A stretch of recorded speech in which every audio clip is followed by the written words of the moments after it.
And today we are pleased to welcome Emil Miller, from our guest from the Migrations Museum. Hi, Emily. Hi, good to see you, Kasia. Thank you. Hi. I will just do a very brief introduction.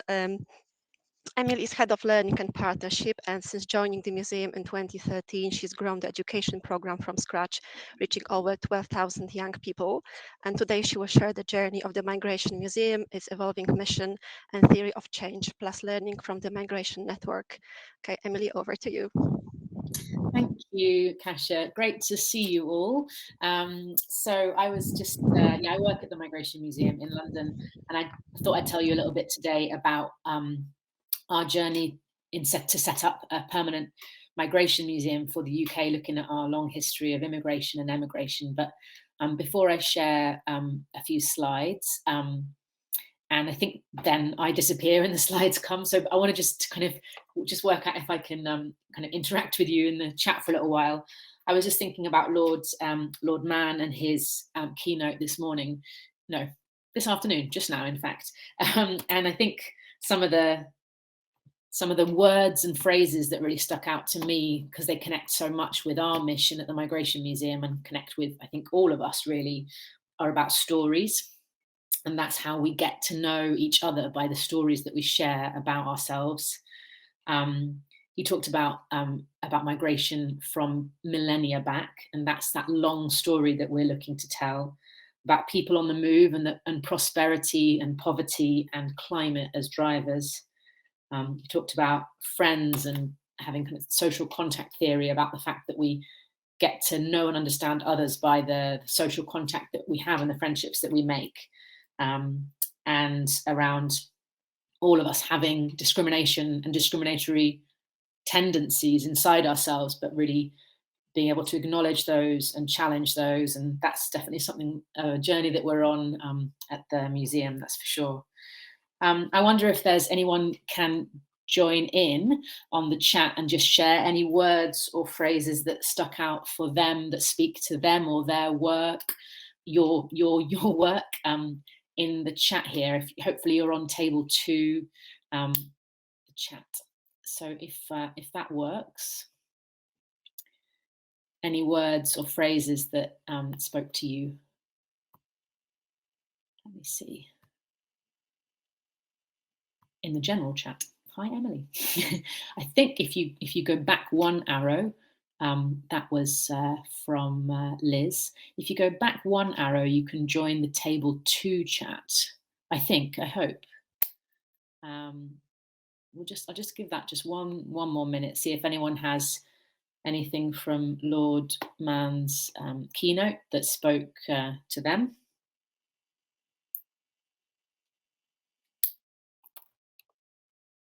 If I just write something here. I think Kasia said maybe in the Q&A you would do that, or anyway, table 2 chat, maybe. I can only see table 9. Oh, okay. I don't know if that's someone. Oh, Hi, hi, Emily. Sorry, I think it's probably best to post them in the Q&A window. Okay, let's give that a go. I don't know if the Q&A goes to everybody in the whole event or just to our room, Kasia? I think it just go to our room. Yeah. I'm going to put a question Okay. mark in there and see I'll whether. just put hello and see if anybody can see it. I just put a question mark in the Q&A. There we go, Yeah, Kasia. there you Thank you. go. All right, so yeah, thank you. If anybody has any, like I said, any phrases or words, thanks, Martha. That's great. Any phrases or words from the keynote that I just want to link up what we just heard with what I'm going to cover about the Migration Museum. So anything that really stood out from that. There we go. Judy says, I also found his statement that we all have inner discrimination was a phrase that that impacted me. Thank you, Judy. I see that in the chat. I'll go back to the Q&A just in case. I think, yeah, this is something that we're really aware of at the museum as a team that we work with, our staff team, our volunteers, our placement students, with our audiences.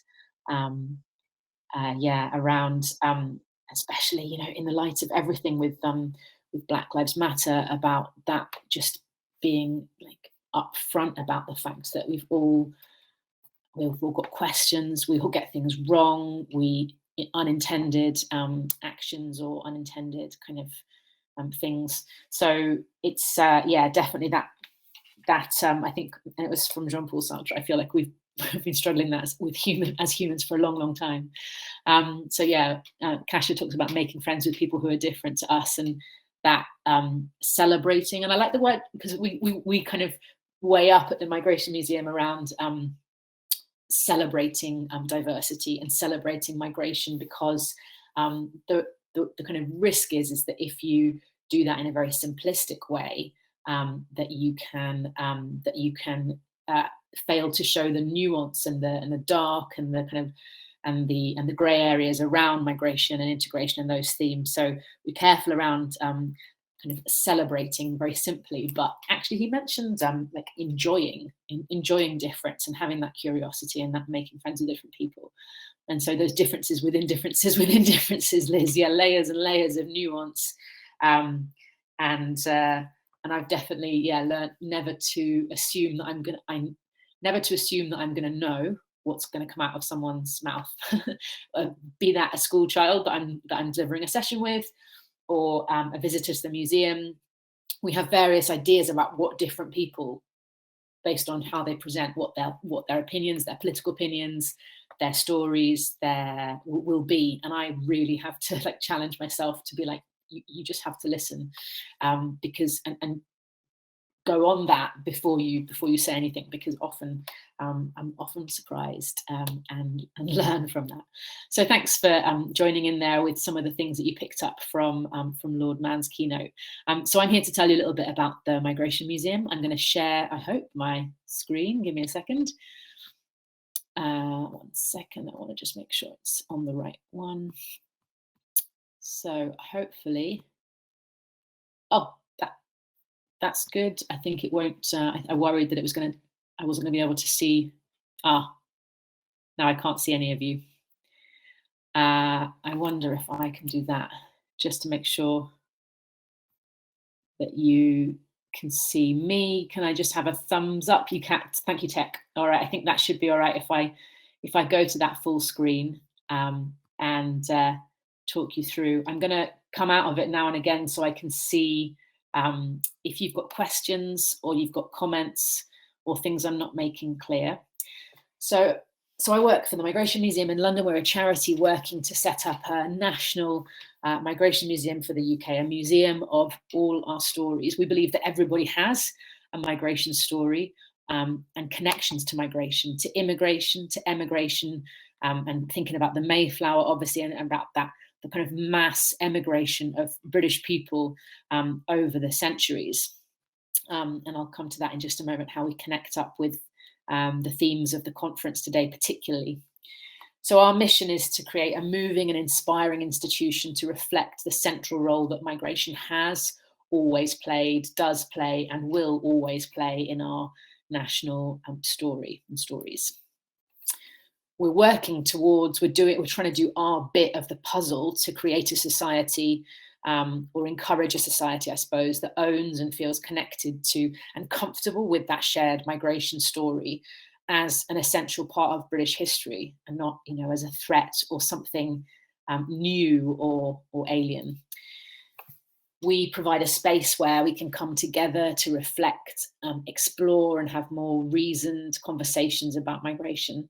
And here you can see me with a group of sixth formers in our last temporary home, and the Mayor of London. It was really fascinating watching them share their stories and their questions and their challenges to him, and the kind of the power that he has in this city.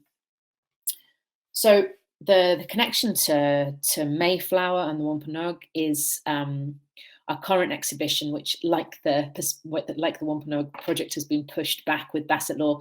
We were set to have departures fully on show in 2020, and it got pushed back to just opened in 2020 in October, before one of the lockdowns.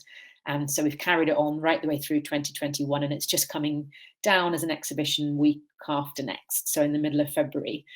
We look at 400 years of emigration from Britain using the Mayflower setting sail from Britain to Massachusetts as the kind of stepping off point, springboard to talk about emigration, because emigration is such a massive part of our history, and tens of millions of people have British ancestry around the world, but we don't tend to consider that. We don't tend to understand as a nation that we had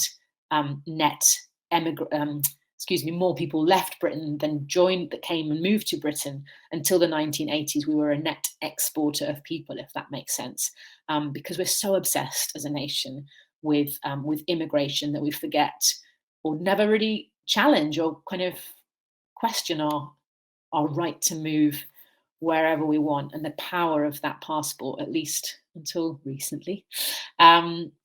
So I'm just going to pause there for a minute before going into some more details. I'm going to come back to you and see if there's any questions. I think from the chat, I'm just going to go to the chat.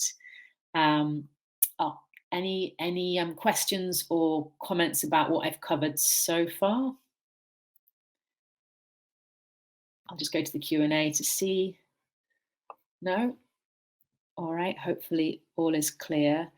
Kasia, can I just check with you when I share my screen, is it going through the slides and everything? Yeah? Yeah, everything is fine. Yeah. Perfect. All right, I'll continue then. But I'll come back in a few slides time to see if anyone has. Yeah. Oh, sorry. It's okay. I can go back to the Q&A window and I can check for you if there are any questions. Yeah, would you jump? Yeah, I will do that. I'll keep talking, but can you jump in and interrupt me if that's really helpful. I will do that. Yeah. Okay, what am I doing? Right. You get so used to Zoom and then things are different. So hopefully that's your full screen now. So the other exhibition that we've got on at the moment is called Room to Breathe. So we've got Departures about Emigration, and Room to Breathe is an immersive exhibition looking at it shares about 150 stories of immigration rather than emigration in a bedroom, which you can see here. And often the school pupils come in and students and they say, God, this is just like my nan's room. It's kind of made to look like there's aspects of it that might be for an older person. Although that bureau there you can see with the mirror actually is the story of a nurse who came over from Trinidad, and she was a party animal. So she's older now, but when she came, it shares her stories of basically going clubbing all night and then nursing and delivering babies all day. So it's a nice mix in a bedroom and a kitchen, lots of food stories, lots of ingredients, and lots of people contribute recipes in the recipe book as they come and visit the museum, and a barber shop and a primary school classroom, so sharing stories of arriving into the UK and starting in a new school, more recent ones and ones from longer back. So we stage pop-up exhibitions, events and education workshops at venues across the UK. We've worked in lots of different partnerships since 2013 when I got involved, but now we are in the middle of a shopping centre. I'm hoping that I'll just show you quickly, skip through a bit to show you where we are now, because I maybe should put that slide much further up.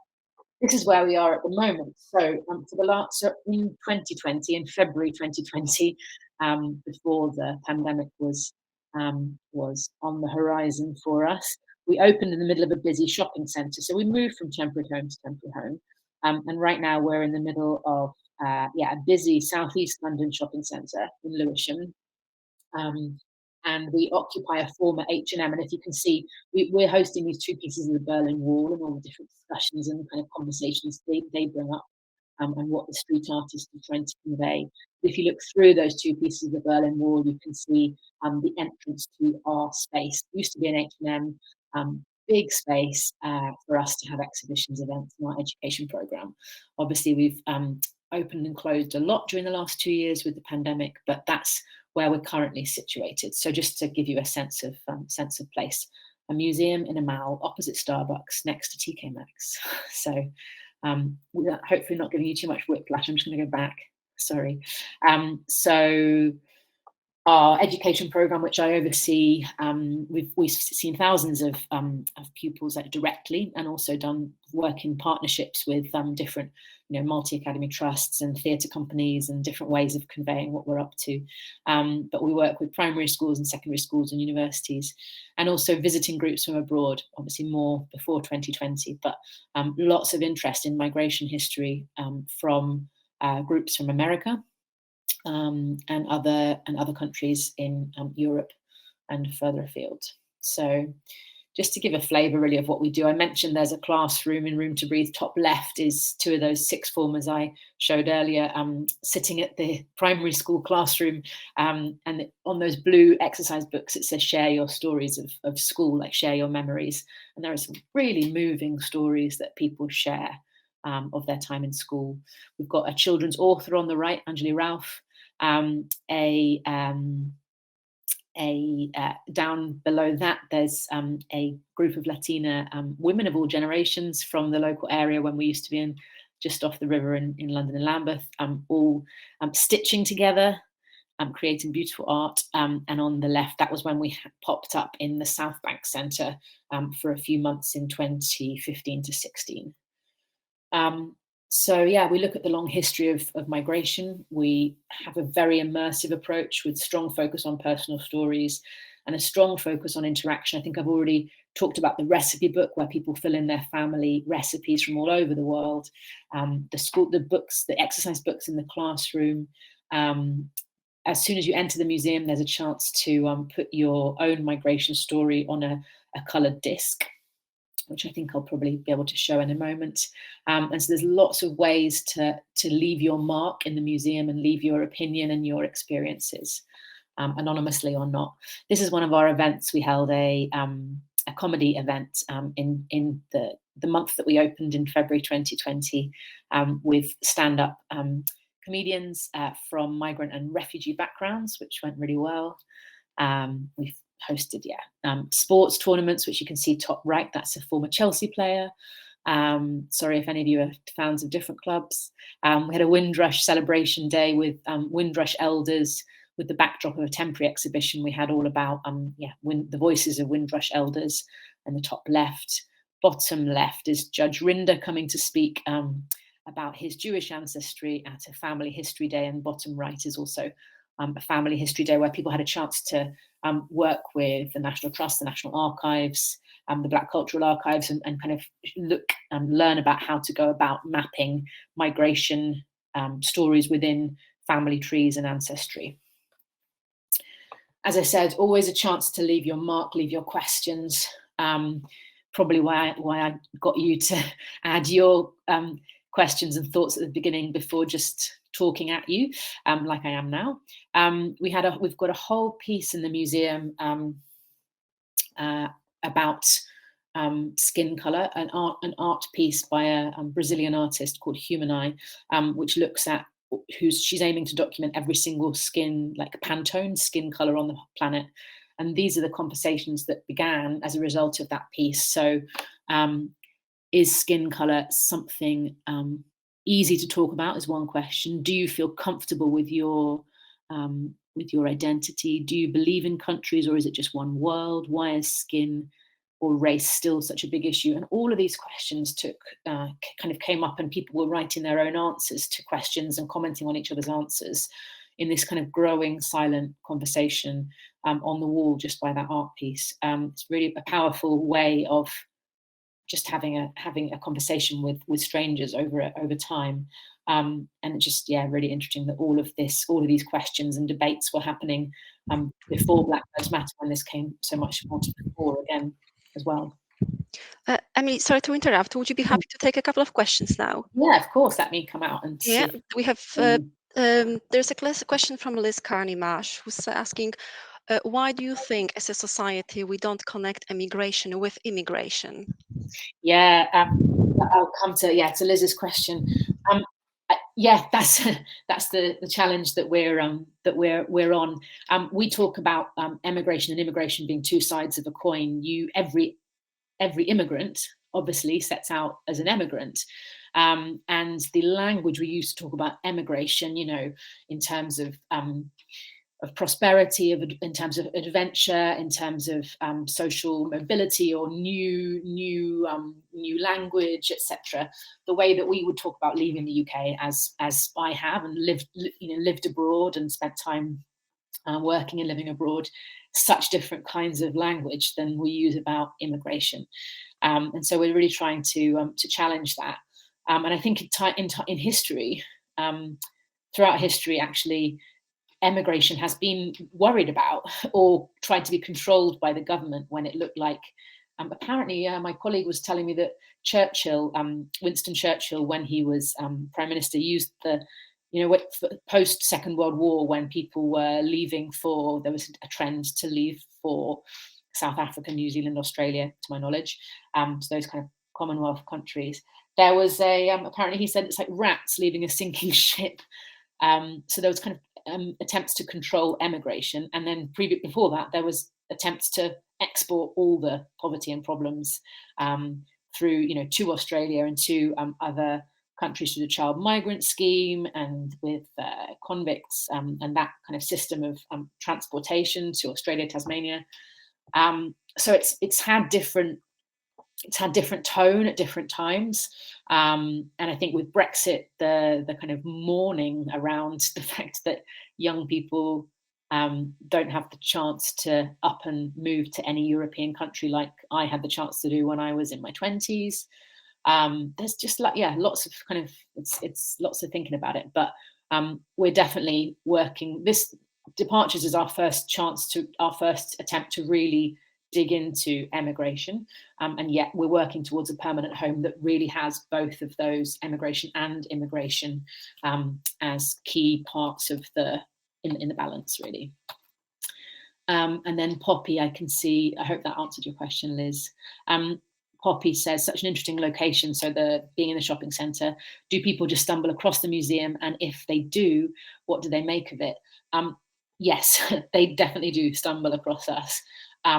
Most people, there's about 12.5 million, or pre-pandemic, there are about 12.5 million visits to the shopping centre each year. Many repeat visits. It's like just by a transport hub. There's lots of buses, trains nearby, etc. So a lot of people walking through, popping in their lunch break if they work in the borough in Lewisham. So some people would come every day, so that accounts for those kind of 12.5 million visits. But it used to be that I'm bad with percentages, but in our previous home, which was a very hidden road, despite being in central London, it was really a location that nobody passed by.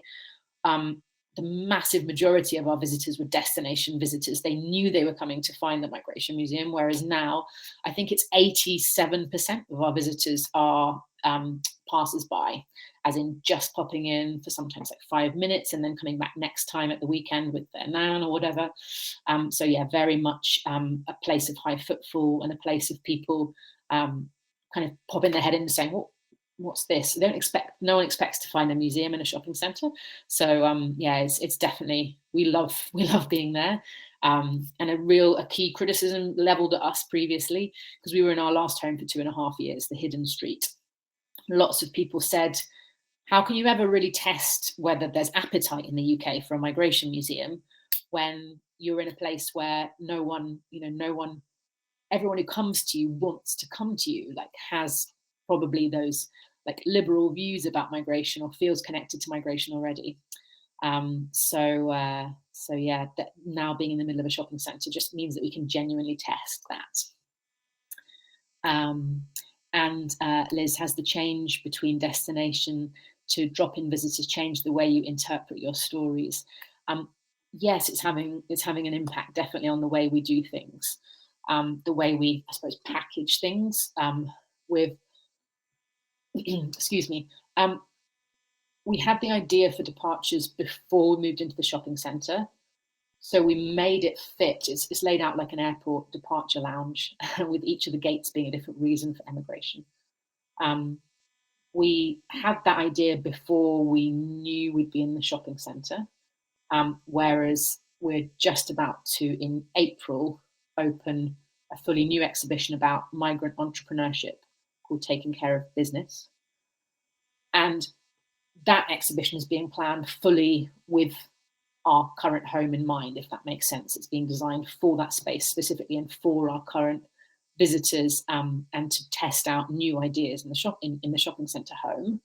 And so what we're doing is, we know that lots of visitors come each time for very short periods of time and maybe come quite frequently. So we're going to set up trails of the new exhibition so that they pick out 1 or 2 stories from each section, rather than trying to get people to go in and take in the whole thing, which might take 3 hours if they were to look and listen and watch, listen to and watch everything. So yes, we are interpreting and doing the next exhibition differently, given the audiences we have. Thanks, Liz. Great. Any other questions while we're here? No? All right. Well, Kasia, could I ask you I've forgotten how much time we have left, or Isabel? How much? How long? I think we've got 4 or 5 minutes. Got you. Yeah, here we go. So through until 3:35, but everybody wants a bit of a break, don't they? Before. Oh yeah. Oh right. Okay. Can I just, Emily? Can I just go back to what you said before about immigration versus emigration? Yeah, sure. It's quite interesting because it was a while back, I was listening to an interview with someone who lives in, he's British and he lives in Warsaw, where he's got this is where he lives, this is where he works.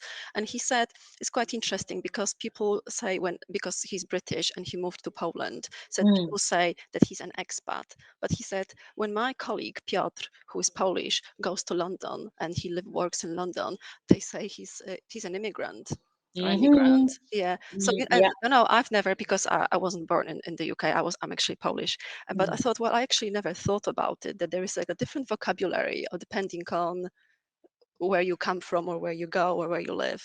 Yeah, Kasia, no, it's a really good point, and we definitely go into that in departures. We've got a wall which says do labels really matter, and we list all of the words given to people who migrate. So migrant, economic migrant, refugee, asylum seeker, expat. There's many more. Immigrant, emigrant, kind of fortune seeker.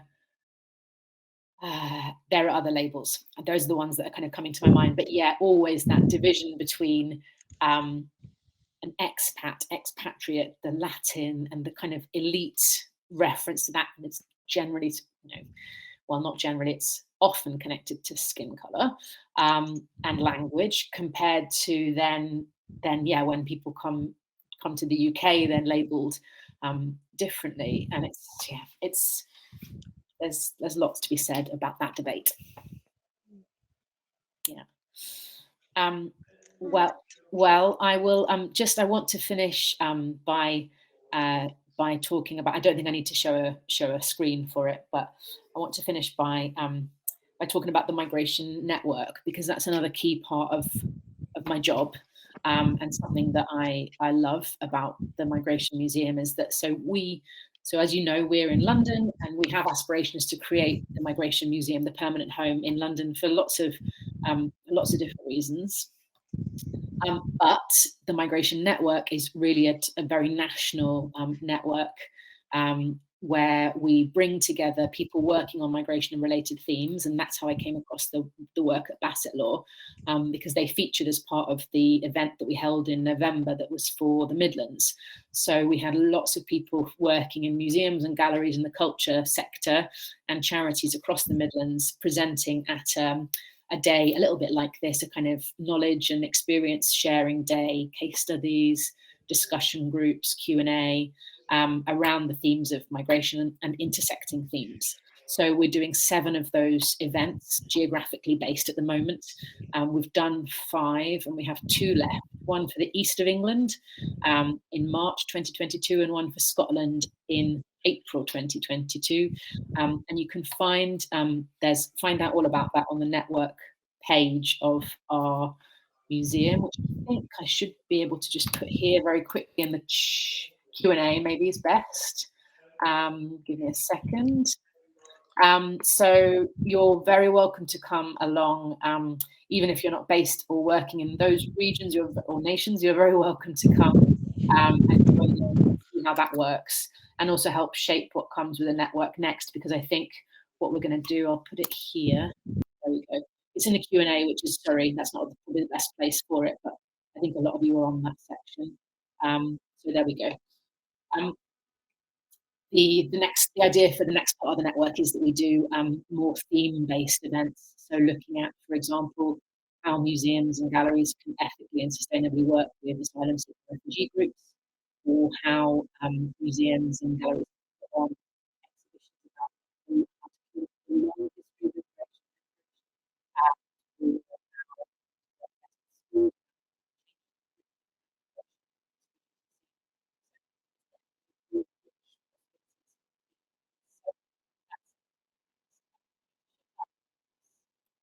I think to go back.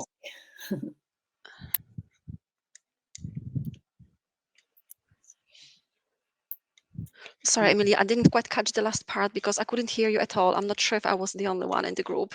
Oh, sorry, I just was saying, I was talking about the migration network, and then I said I better shut up because I think we're meant to be going back to the main room now. I think it's time. Oh yeah, it is. I'm here. Yes. Like, if anybody's got any questions or comments, feel free. You can do personal direct chat if you need. Yeah, which table are you seated at? We're in room 2, table 2. Right. Okay. Okay. Thank you very much. Thank you for sharing it's been great to hear what's been happening behind the scenes and generally at Migrations Museum. And I think it's great that the museum provides such a great platform for really kind of difficult conversations and things that are really not easy to talk about. Thank you. Thank you. Dziękuję. Dziękuję.